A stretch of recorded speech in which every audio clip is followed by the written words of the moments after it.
Looks very hard at the role of a key scientist, Dr. Harold Hodge, in the fluoride debate. Dr. Harold Hodge, for most of the Cold War, was the leading scientific defender of the safety of low doses of fluoride and the beneficial effects of water fluoridation. Dr. Harold Hodge, a distinguished toxicologist on the Rochester team, has carefully investigated the safety of fluoridation.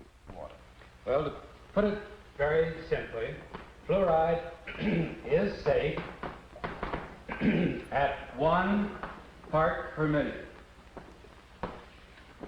No scientist's word was trusted more by the health establishment than Dr. Harold Hodge when it came to fluoride.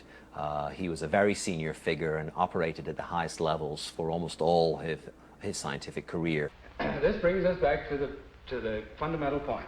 Fluoride is safe, and I think I can say in conclusion that there is no health hazard that justifies postponing water fluoridation.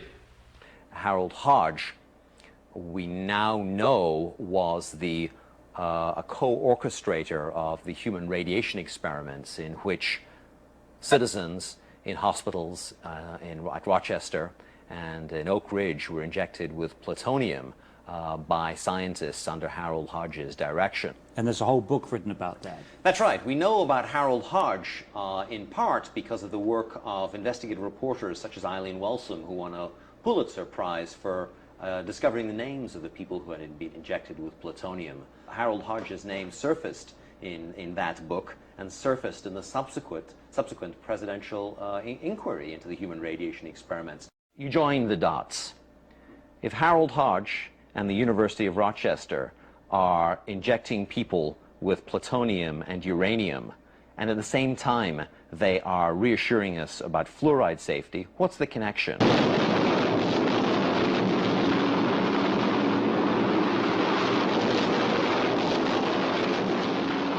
So what was the connection? Harold Hodge was the chief toxicologist of the Manhattan Project, the group of scientists and engineers who developed the atomic bomb in World War II and in the early years of the Cold War.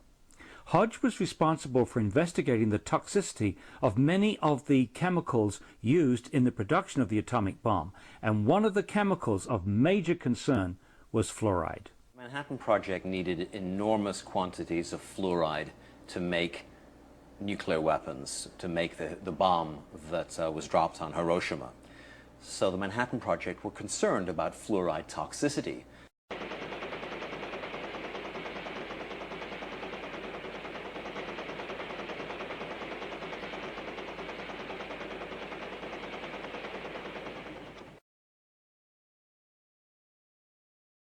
The documents that I uncovered with Joel Griffiths in the files of the Manhattan Project and the Atomic Energy Commission are very clear and very explicit.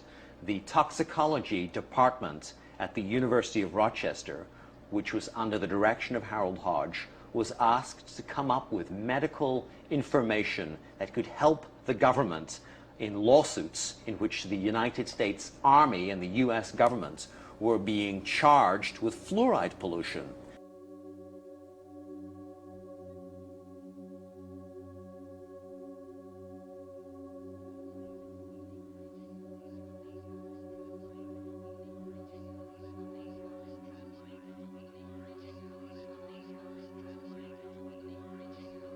As has now been revealed by declassified government documents, the publication of scientific information collected by Atomic Energy Commission scientists such as Harold Hodge that could increase the chance of litigation against the bomb program by workers or downwind communities was forbidden. If water fluoridation was found to be harmful, then the US bomb program, as well as many other fluoride polluting industries, would have been open to massive litigation. So there's not a hope that Harold Hodge would ever say that water fluoridation was dangerous or